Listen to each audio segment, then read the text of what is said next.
Hello everyone, स्वागत है आप सभी का सीटीएच एजुकेशन में। आज हम लोग न्यूमेरिकल मेथड्स का जो साइमल्टेनियस इक्वेशन का सॉल्यूशन देख रहे थे, जिसमें हम लोग एलिमिनेशन मेथड देख चुके हैं और आज हम लोग देख रहे हैं जैकोबी मेथड।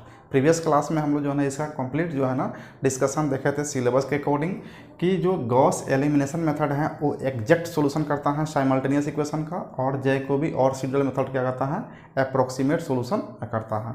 तो इस अप्रॉक्सीमेट सॉल्यूशन में जैकोबी और सीडल आता है।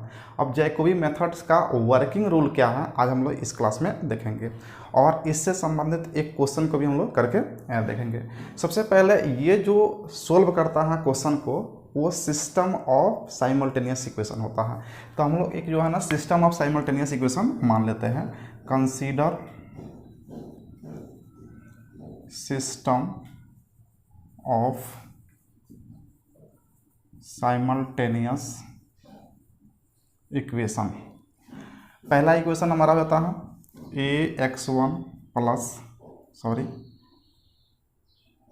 a1x b1y plus c1z equal to d1। ये हमारा एक इक्वेशन हो गया। a2x plus b2y plus c2z equal to d2। a3x plus b3y plus c3z equal to d3। तो ये हमारे पास सिस्टम ऑफ साइमल्टेनियस इक्वेशन हो गया, जिसमें 3 इक्वेशन हम लोग कंसीडर कर दिया।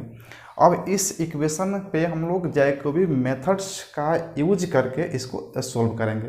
तो इसको हम लोग वर्किंग रूल देखते हैं। इसका वर्किंग रूल क्या है?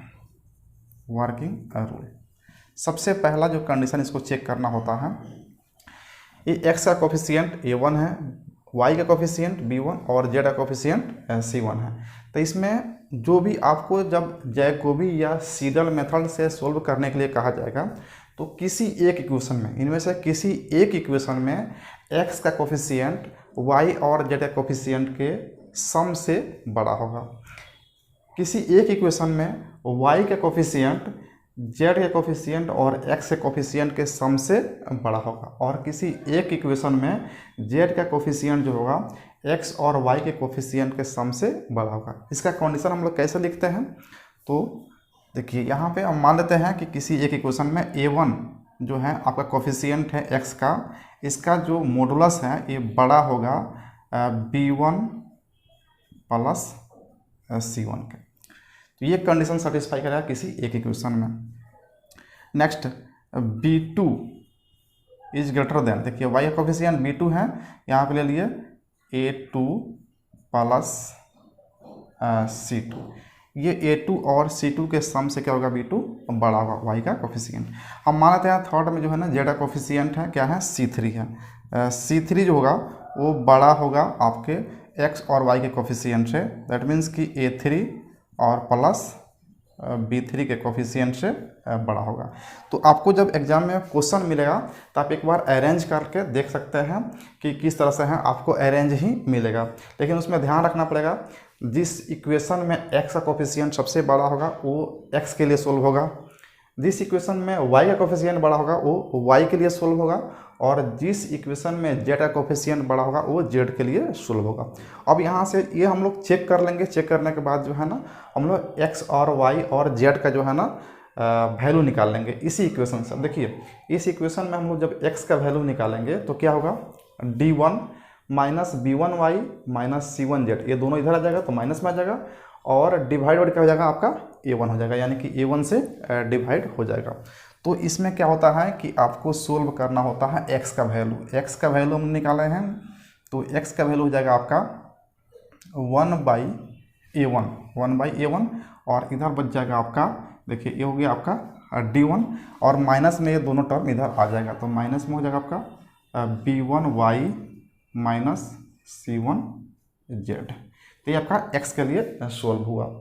नेक्स्ट इस इक्वेशन को हम लोग y के लिए सोल्व करते हैं। y इज इक्वल टू, देखिए y यहाँ पे है तो b2 से डिवाइड हो जाएगा, 1 क्या हो जाएगा b2, और यहाँ पे आपको हो जाएगा d2, और माइनस में आ जाएगा कौन, a2x, और फिर माइनस c2z। तो ये हो गया आपका y का वैल्यू।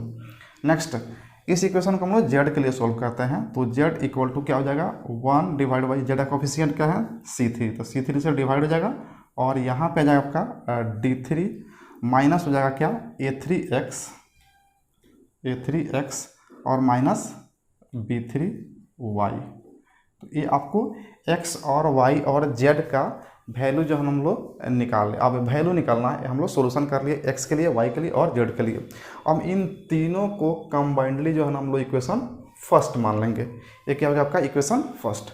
अब यहाँ से आपका जैकोबी मेथड जो है ना स्टार्ट हो जाता है।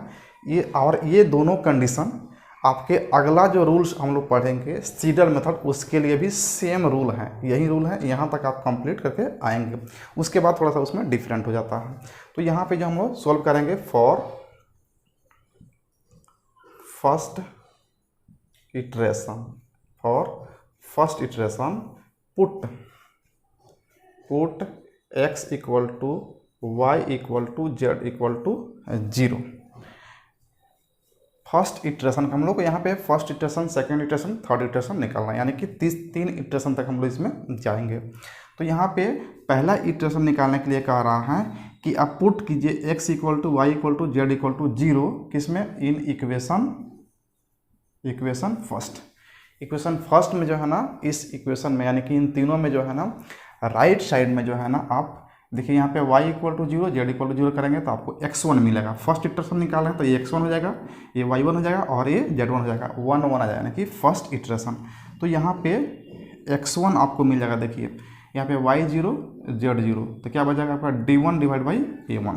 तो यहाँ पे ये हो जाएगा आपका d1 डिवाइड बाई a1, यहाँ पे x1 मिल गया। नेक्स्ट उसके बाद आपको मिल जाएगा यहाँ पे y के लिए सोल्व करेंगे तो y इज इक्वल टू, देखिए ये x equal to 0 z equal to 0, तो d2 डिवाइड बाई b2 और फिर आपको यहाँ पे z के लिए सोल्व करेंगे तो z इक्वल टू देखिए x equal to 0 y equal to 0, ये y1 हो जाएगा और ये z1 हो जाएगा। तो x0 y0 d3 by c3 d3 divide by c3। तो यहाँ से आपको फर्स्ट इटरेशन का वैल्यू जो है ना आपको मिल गया x1 y1 और z1 के रूप में। कब, जब आप पुट किए x equal to y equal to z equal to 0। ये 0 क्यों पुट किए, क्योंकि हमें x और y और z का वैल्यू फाइंड करने के लिए हमारे पास कोई उपाय नहीं था, कोई और वैल्यू नहीं था, इसलिए फर्स्ट टाइम हम लोग क्या करेंगे, इसको 0 पुट करेंगे। लेकिन जब हम लोग सेकंड इटरेशन निकालने जाएंगे तो देखिए सेकंड इटरेशन के लिए हमको x1 मिल चुका है, y1 मिल चुका है और z1 मिल चुका है। तो इन वैल्यू का यूज करके हम लोग सेकंड इटरेशन को निकालेंगे। जैसे कि हम यहाँ पे देखते हैं, ये फर्स्ट इटरेशन हो गया। For second iteration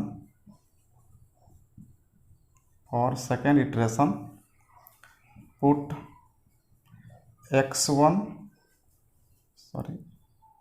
x equal to x1 y equal to y1 and z equal to z1 in equation first. यानी कि इन फर्स्ट इक्वेशन में हम लोग क्या पुट करना होगा, अब x इक्वल टू x1, पहले x y z तीनों क्या रखे थे 0, लेकिन अब यहाँ रखे हैं x equal to x1 y equal to y1 और z इक्वल टू z1। क्यों, क्योंकि हमको x1 y1 और z1 का वैल्यू हमें मिल चुका है। तो इन वैल्यू को हम इस इक्वेशन में रखेंगे राइट साइड में और यहाँ निकल जाएगा आपको, चूँकि सेकंड इटरेशन निकाल रहे हैं तो x2 y2 और z2 आपका सोल्व हो जाएगा। कैसे मिलेगा आपको, देखिए यहाँ से आपको देन वी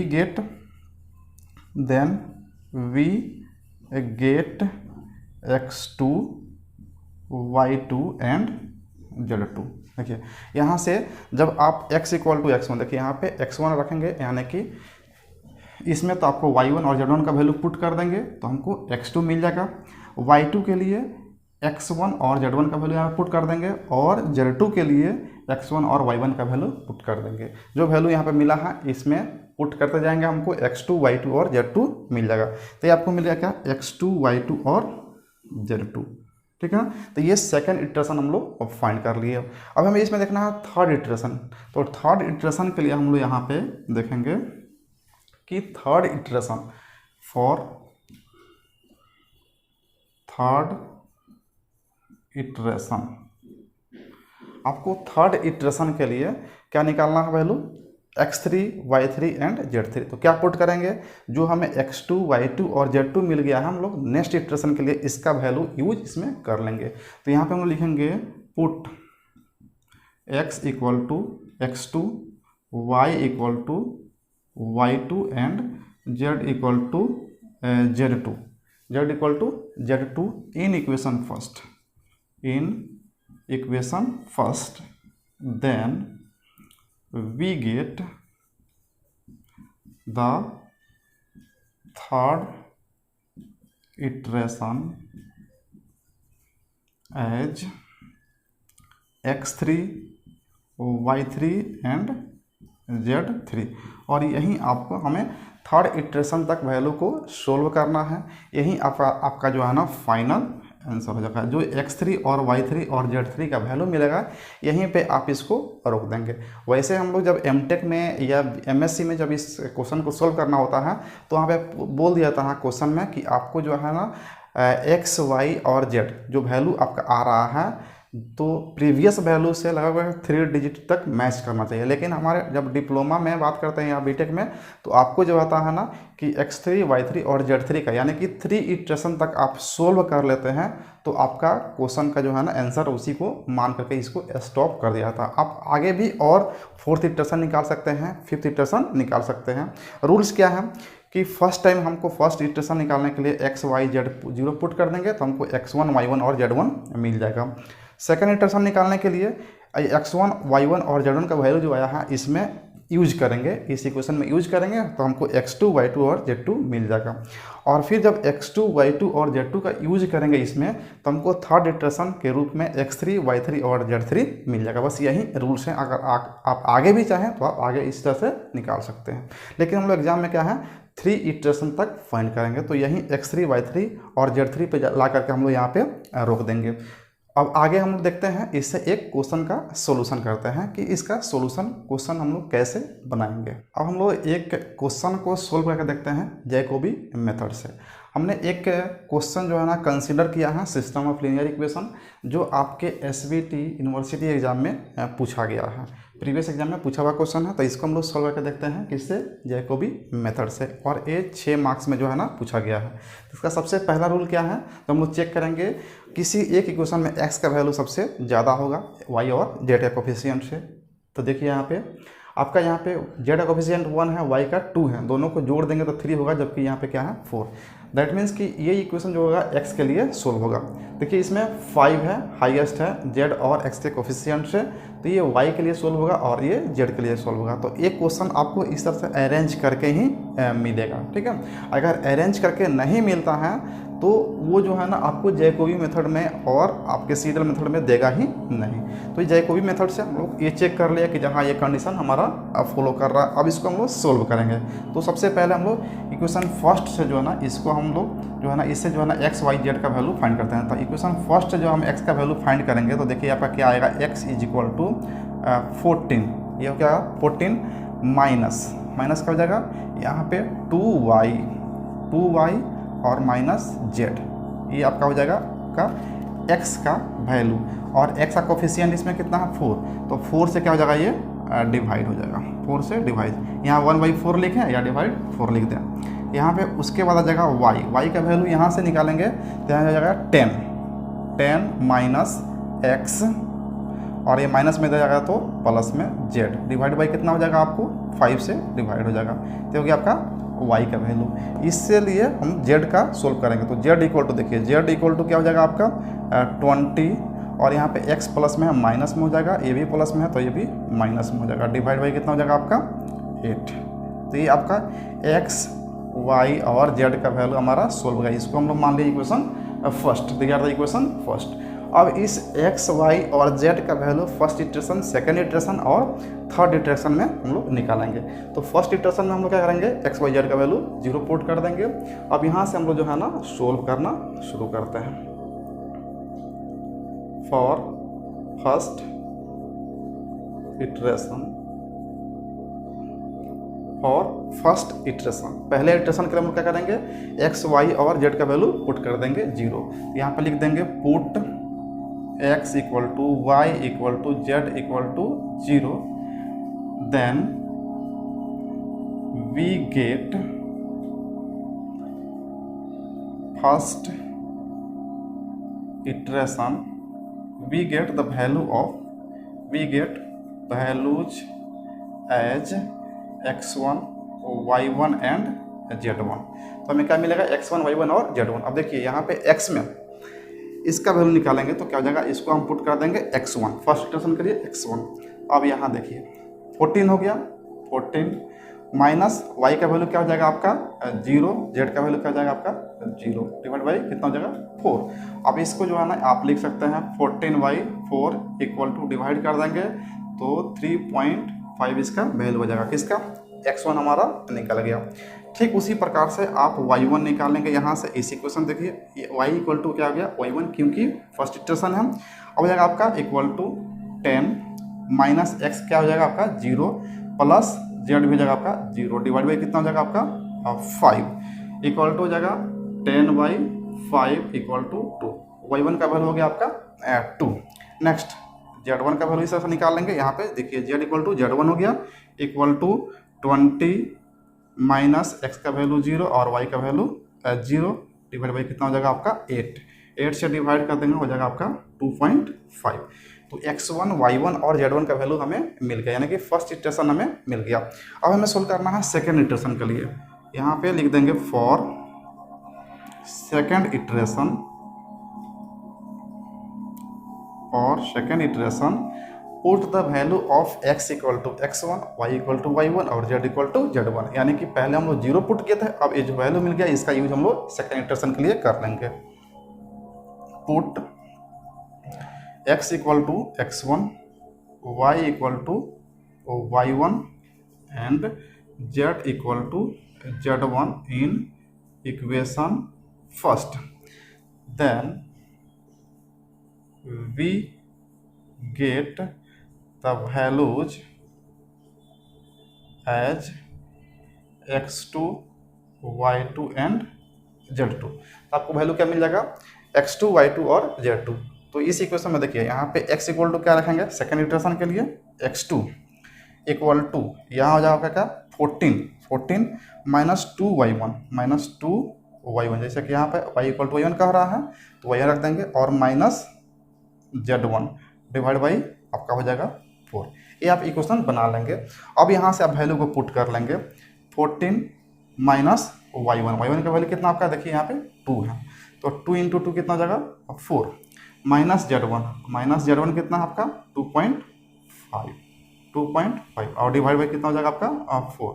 ये जो है आपका फाइनल जो वैल्यू निकालेंगे तो ये हो जाएगा आपका 1.875। ये आपका वैल्यू हो गया आपका x2 का वैल्यू निकल गया। नेक्स्ट ठीक उसी प्रकार से आपको y2 निकाल लेना है, ठीक है ना। तो ये आपका निकल जाएगा y2, और ये y2 जो निकलेगा आपका y2 ये आपको यहाँ से निकला, देखिए y2 इक्वल टू हो जाएगा आपका 10 माइनस x1 पहले आपको पुट कर देना है और प्लस z1 पुट कर देना है जिससे वैल्यू पुट करने में आसानी हो, इक्वल टू 10 माइनस देखिए x1 का वैल्यू यहाँ पे है 3.5 और z1 का वैल्यू है 2.5, तो ये भी हो जाएगा आपका प्लस 2.5 और ये हो जाएगा आपका divide by 5 equal to 9/5 equal to आपका वैल्यू हो जाएगा 1.8। तो ये हो जाएगा आपका y2 का वैल्यू मिल गया, यानी कि हम लोग सेकेंड इटरेशन में y2 भी निकाल लिए। अब निकालें हम लोग क्या z2 यहाँ पे वैल्यू निकालेंगे। तो यहाँ पे आपको यहाँ पे दिखाई देगा, यहाँ पे आपको z2 निकाल लेंगे, ठीक है। तो z2 यहाँ से निकालेंगे, देखिए z2 equal to 20 minus x1 minus y1 हो जाएगा equal to 20 minus x1 minus y1 divide by 8। अब यहाँ वैल्यू आपको मिल जाएगा क्या 20 के बाद आपको देखिए x1 y1 यहाँ पर रख दिए, तो x1 y1 वैल्यू पुट कर देना 20 और देखिए x1 यहाँ पे है x1 3.5 और y1 है आपका कितना 2 माइनस 2 डिवाइड बाई हो जाएगा आपका 8। अब हो जाएगा आपका ये 14.5 डिवाइड बाई 8 इक्वल टू इसका जो वैल्यू आ जाएगा डिवाइड करने के बाद वो आ जाएगा 1.8125 1.8125। अब यहाँ पे क्या करना है आपको, देखिए x2 मिल गया, y2 मिल गया और ये आपका z2 मिल गया, तीनों मिल गया। आपका सेकंड इटरेशन कंप्लीट हो गया। अब करेंगे हम लोग थर्ड इटरेशन। तो थर्ड इटरेशन का लिख देंगे आपको यहाँ पे, for third iteration put x equal to x2, y equal to y2 and z equal to z2। ठीक है ना। आपको जो है ना ये वैल्यू पुट कर देना किस में, इक्वेशन फर्स्ट में। In equation first then we get values as x3, y3 and z3। तो यहाँ पे आप x3 निकालेंगे तो यहाँ पे y2 और z2 का वैल्यू पुट कर लेंगे। यहाँ पे जब y3 निकालेंगे तो x2 और z2 का वैल्यू पुट कर लेंगे जो आपको यहाँ पे मिला हुआ है, और z3 निकालेंगे तो x2 और y2 का वैल्यू पुट कर लेंगे। आपका x3, y3 और z3 का वैल्यू जो आ जाएगा आपका फाइनल, वो हो जाएगा आपको, यहाँ पे हम दे देते हैं, स्पेस कम पड़ रहा है और वीडियो भी लंबा हो रहा था। आप इसका सोल्यूशन कर लेंगे अगर समझ में आ गया है तो आपका x3 का वैल्यू हो जाएगा 2.14 और y3 का वैल्यू हो जाएगा आपका 1.98 और z3 का वैल्यू आपका हो जाएगा, z3 का वैल्यू आपका हो जाएगा 2.04। तो ये आपका जो है ना फाइनल आंसर आपका इटरेशन मिल जाएगा फाइनल। तो ये हो गया आपका जैकोबी मेथड का, हम लोग थ्योरी भी देखे और इसे एक प्रश्न भी कर लिए। आप और प्रैक्टिस कर लेंगे, एक दो क्वेश्चन और लेकर के प्रैक्टिस कर लेंगे, बार बार 2-3 बार प्रैक्टिस करेंगे तो आपको क्लियर हो जाएगा कि यहाँ करना क्या है। तो ये आपका जैकोबी मेथड बहुत ही आसान है। नेक्स्ट वीडियो में हम देखेंगे इसके आगे वाला जो है सीडल मेथड। तो गॉस सीडल मेथड को हम लोग नेक्स्ट क्लास में कवर करने का प्रयास करेंगे।